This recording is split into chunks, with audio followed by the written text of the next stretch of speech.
About 83% of you guys are not subscribed. Subscribing, clicking that like button, and commenting all help me out a lot in doing what I really want to do. Thank you guys so much for all your support. What is going on, guys? Rogue TCG here, bringing another Yu-Gi-Oh! TCG deck profile. You guys asked for it. I'm bringing it to you. Here is OJAMA. This week, I am doing videos all suggested by my Discord members. If you'd like to get in on the action, my Discord is going to be in the description below. You can click that to join, and next time we do one of these, there'll be a notification going out, and you'll be able to put your suggestion in the designated channels. But this deck is interesting, to say the least. There's a lot of different ways you can play OJAMAs. You can play the OJAMA like Armed Dragon, OJAMA XYZ, OJAMA XYZ Armed Dragon. There's a lot of janky ways you can play OJAMA, but I'm trying to find the best way we can play OJAMA and utilize these cards. And after reading all the cards in the OJAMA archetype, I kind of came to the conclusion that I think this is probably one of the best things to be doing with it.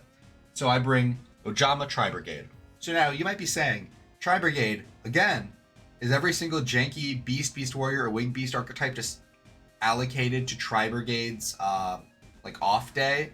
And to that, I say yeah, pretty much. Unfortunately, these are quite literally vanilla monsters for the most part, so there's only so much we can realistically do with them. But because they are vanilla monsters, it does mean that we have easy access to them from our deck using stuff like Unexpected Die. You can also grab them with Rescue Cat. But the main card that was actually piquing my interest in this deck was OJAMA Pajama. If this card is sent to the graveyard, we can special summon as many of our banished OJAMA monsters as possible. Meaning there's a lot of synergy with the Tri-Brigades and the OJAMAs, because as long as we can banish the OJAMAs for the Tri-Brigades, we can just special summon all of them back as long as we get an OJAMA Pajama into the graveyard. Now, how are we going to be doing that, you might ask? It's a continuous trap. Our opponent needs to pop it in order to get it in the graveyard. To that I say, we got Foolish Burial Goods. We just gotta find that thing. No, but for real, this deck is very interesting, to say the least. I don't think it's necessarily great, but I do think if you do want to go to locals and have a funny little deck to bring to locals, I feel like this is probably a really good contender, especially given the price point. Like, we have all the Tri-Brigade cards here in the main deck, and the main deck is still not even above $25, $23.64, and the only reason the extra deck is so much is because SP Little Knight's in there. But that's enough yapping about the general deck overview. Whoa, what the fuck? I didn't know this card exists. Rush Dual Select Baller. Damn. No, but that's enough of the general overview. Let's get into the card by card and discuss my thoughts on each card. We are on Triple Rescue Cat. We can send it to the graveyard, special summon 2 level 3 or lower beast monsters from our deck with their effects are negated and they're destroyed during the end phase. Our main targets for this are going to be a copy of Tri-Brigade Kit and then some OJAMA that we need. It doesn't really matter too much. The only one that we don't really want to be grabbing is OJAMA Blue, because this does have a specific use case in our deck. We are on 2 OJAMA Black, 2 OJAMA Green, and 2 OJAMA Yellow to have 2 of each of the original vanilla OJAMA monsters. Not for any real purpose. Having all the OJAMA names doesn't actually do anything. I just think having 2 of each is very funny and thematic. We're on 1 OJAMA Blue. When this card is destroyed by battle and sent to the graveyard, we can add 2 OJAMA cards from our deck to our hand. That might seem good, except it needs to be destroyed by battle, and we adding OJAMA cards, which are just not good. The OJAMA cards aren't good, so that isn't really too much of a plus other than card advantage. So we're just playing the 1-of because we can special summon it off of OJAMA Duo in order to try and like blank the battle phase. We are on double OJAMA Pink. This one's newer support. If this card is sent from hand or field to the graveyard, you can activate this effect. Each player draws a card and then discards a card. Then if you discard an OJAMA card, you can choose one opponent's unused monster zone and it can't be used until the end of your opponent's turn. This is a good way to get OJAMAs stuck in our hand to the graveyard. The main downside is also lets our opponent draw and discard a card too, which pretty much will like sign the end of the game, because a lot of decks require cards in the graveyard, and then being able to choose which one they get to send to the graveyard is oftentimes more of a plus than a minus. So unfortunately it's not the best, but we are still on 2 of them nonetheless. We're on double OJAMA Red. When it's normal summon, we can special summon up to 4 OJAMA monsters from our hand in attack position. This is probably one of the only reasons why we even consider playing a larger amount of OJAMAs, like the package we are currently playing. This plus one other OJAMA is equivalent to a Tri-Brigade Fairjeet, in that if we have a Tri-Brigade in hand, can basically get our combo off to the races. So it's not necessarily the worst. It's unfortunate that it is only on normal summon, but what can you do? You know, these cards are too strong to have been balanced around normals and special summoning. You know, of course, the OJAMAs, known for their strength and numbers. We're on double unexpected die, triple OJAMA duo. Special summon 2 OJAMA tokens to your opponent's field and defense position. They can't be attributed for a tribute summon. Each time as one is destroyed, their controller takes 300 damage. During either player's turn, except the turn was sent to the graveyard, you can banish this card from your graveyard. Special summon 2 OJAMA monsters with different names from your deck. This is also a pretty keynote target for Foolish Burial Goods if we are really trying to survive the battle phase. Although, more than not, this is just an additional OJAMA card we are able to search, and can sometimes block our opponent's zones if they're trying to do some shenanigans, especially since they are non-effect tokens that we're summoning to their field, and a lot of extra deck cards do need effect monsters. The main one that doesn't, though, is IP Masquerena. So if they were playing IP Masquerena, OJAMA duos literally just give an IP Masquerena to their opponent if they're playing it in their extra deck. Which is a bit unfortunate, to be honest.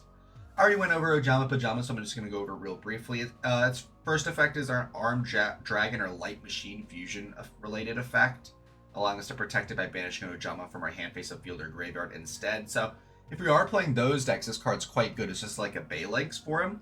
During the main phase, we can add an OJAMA card from our deck to our hand, then discard a card. This is a pretty good way if we do want to keep it on field as a continuous trap, to trigger stuff like Tri-Brigade, Nerval, and Kit while getting additional OJAMAs either in hand or in graveyard. And then again, if it's sent to the graveyard, we can special summon as many banished OJAMAs as we can. Also, did you notice? We can see OJAMA Green's toes and OJAMA Black's toes in this.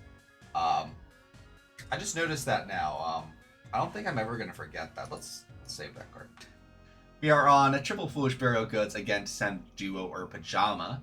We're on Tri-Brigade portion of the deck. I'm just going to briefly go over what the Tri-Brigades do in general. Tri-Brigades are able to banish Beast Warriors or Wing Beast from our graveyard in order to cheat out extra deck monsters that are Beast Warrior or Wing Beast up to the link rating number of the cards banished. We banish 2 monsters, we can summon a Link 2, 3, Link 3, 4, and Link 4. But they weren't summoned properly, so we cannot be bringing them back from the graveyard with stuff like Monster Reborn or stuff like Tri-Brigade Revolts, stuff like that. So we're on triple Fractal. We can pitch it from hand or field to the graveyard, send a level 3 or lower Beast Warrior or Wing Beast from our deck to the graveyard, and has that Tri-Brigade effect to cheat out a Link monster. We're on a double Karos, allowing us to pitch a Beast Warrior or Wing Beast, special summoning from hand, and has that Tri-Brigade effect. We're on Kit. If it's sent to the graveyard, we can send a Tri-Brigade card from deck to graveyard and has the Tri-Brigade effect. And then Nerval, if it's sent to the deck from the graveyard, if this card is sent to the graveyard, we can add a Tri-Brigade monster from deck to hand, and it also has the Tri-Brigade effect. We're on 1 Foolish Burial in order to be sending Tri-Brigade Kit, so we can then send Nerval, so they can add Karos or Fractal from deck to hand. We're on triple Fire Formation Tenki. This can add Tri-Brigade Fractal to hand, which can get our whole combo started. And then 1 Tri-Brigade Revolt, which is searchable with our Tri-Brigade Bearbrum, which basically allows us to special summon Beast Warriors and Wing Beast from our graveyard and banishment, and then immediately link summon into using them, allowing us to make Tri-Brigade Shureg, or if we already have Shureg, able to trigger that Tri-Brigade Shureg on our opponent's turn, which is a non-targeting banish.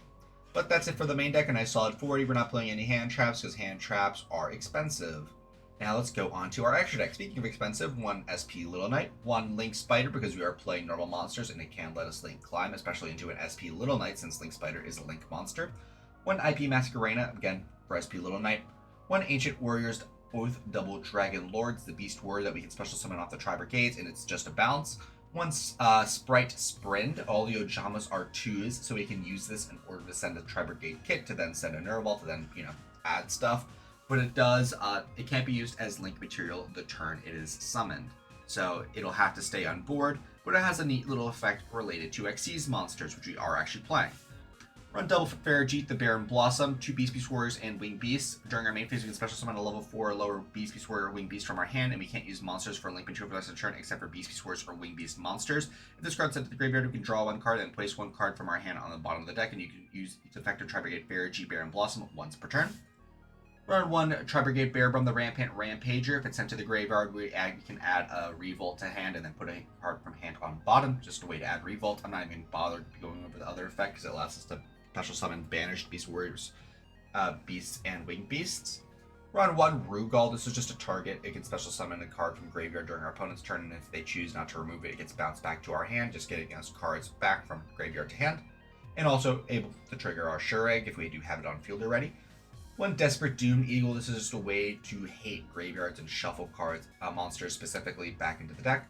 1 Apollosa, just because this is known to be a good card in general. Double Tri-Brigade Sure Egg. This also has an additional effect other than that banish effect when it's summoned or another Beast Beast Warrior or Wing Beast is summoned. If it's sent to the graveyard, we can add from our deck to our hand a Beast Beast Warrior or Wing Beast with a level equal to or lower than the number of Beast Beast Warriors or Wing Beasts that are in our banishment. We're on 1 Sky Cavalry Centuria. It's a Beast Warrior. Are you tired of me saying Beast? I am. We're on, it's a Beast Warrior. Can destroy a battle when it has material, and at the end of the damage step, if it's discard battle on the opponent's monster, we can detach a material to bounce that to their hand, and then we can immediately go into a Zeus during main phase 2 to clean everything up.